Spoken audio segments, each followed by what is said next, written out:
31 जुलाई 2019। अस्सलाम वालेकुम मेरे दोस्तों, सजनों और बेलियों। मैं हूं इज़हार अहमद और वेलकम करता हूं आपको किचन गार्डनिंग चैनल पर।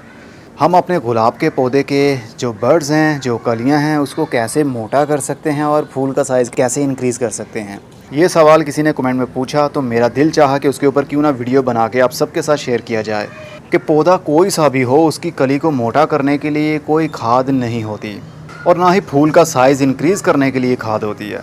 खादों का काम होता है सिर्फ बूस्ट करना, ज़्यादा क्वांटिटी में फूल ले आना, पौधे की ग्रोथ को अच्छा बढ़ा लेना, पौधे के कलर और फूल की पत्तियों के कलर को थोड़ा सा बूस्ट कर लेना, डार्क कर लेना। उनके लिए खादें तो इस्तेमाल की जा सकती हैं, लेकिन बर्ड को, कली को मोटा करने के लिए कोई खाद यूज़ नहीं की जाती और ना ही कोई खाद ऐसी होती है।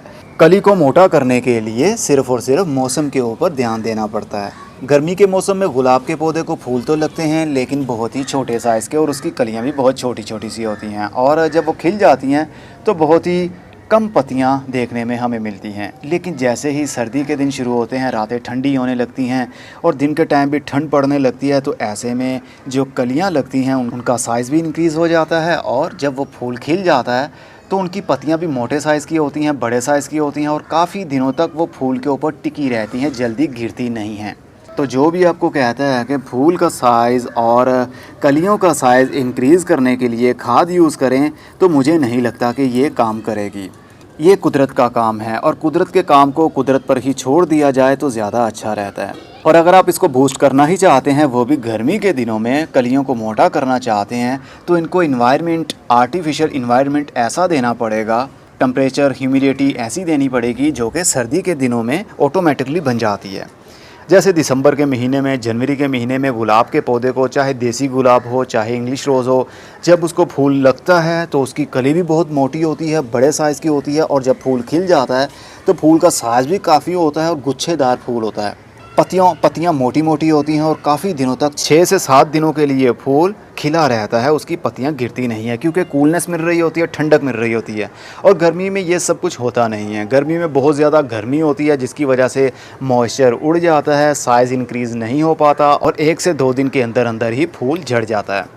मैंने तो इंग्लिश रोज़ को गुड बाय बोल दिया और हमेशा के लिए गुड बाय बोल दिया। अब मैं अपने टेरेस पर इंग्लिश रोज़ कभी नहीं लाऊंगा क्योंकि बहुत ज़्यादा केयर करने के बावजूद भी वो 1 साल से ज़्यादा रह ही नहीं सकता।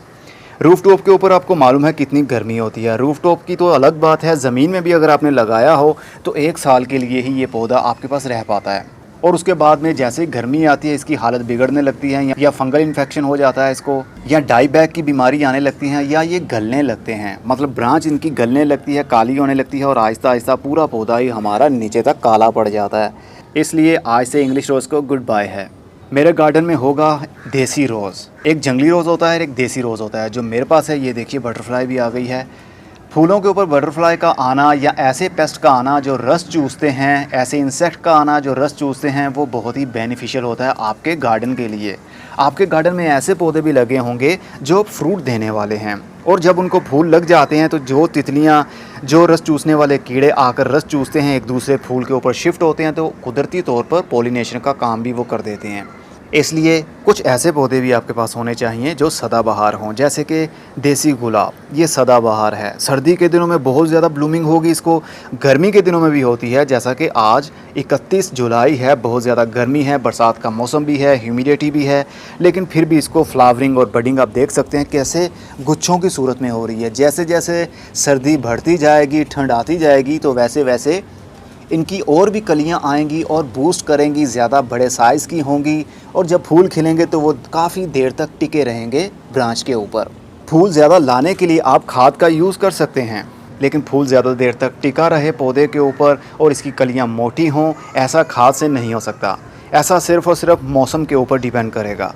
जब इसको कूलनेस देंगे, ठंडक देंगे, धूप देंगे तो ऑटोमेटिकली ही कलियां मोटे साइज़ की होने लगेंगी।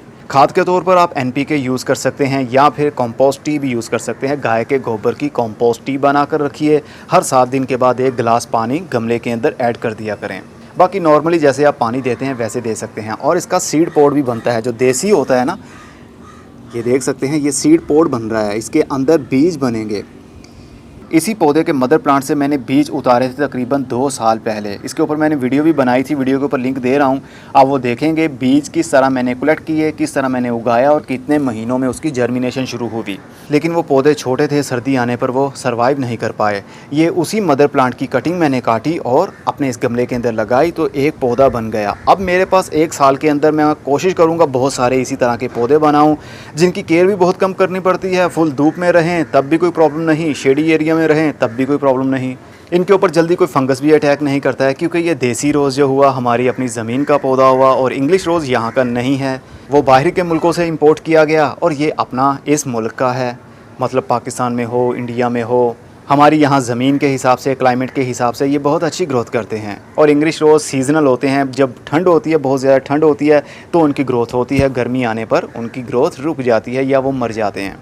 ये ग्राफ्टेड भी नहीं है, सिर्फ कलम से ही उगाया हुआ पौधा है, इसलिए ग्राफ्टेड एरिया वाला जहाँ से ग्राफ्ट लगाया होता है वो एरिया से भी हमें कोई केयर नहीं करनी पड़ेगी। ये देखिए 3 इसकी ब्रांचेस निकली हुई हैं, एक ज़मीन से भी निकल रही है और 2 ऊपर से निकल रही हैं। मैंने इनकी प्रूनिंग नहीं की, ज़रूरत भी नहीं है, क्योंकि ये सारे का सारा एक ही पौधा है, इसके ऊपर किसी किस्म का कोई ग्राफ्ट नहीं है।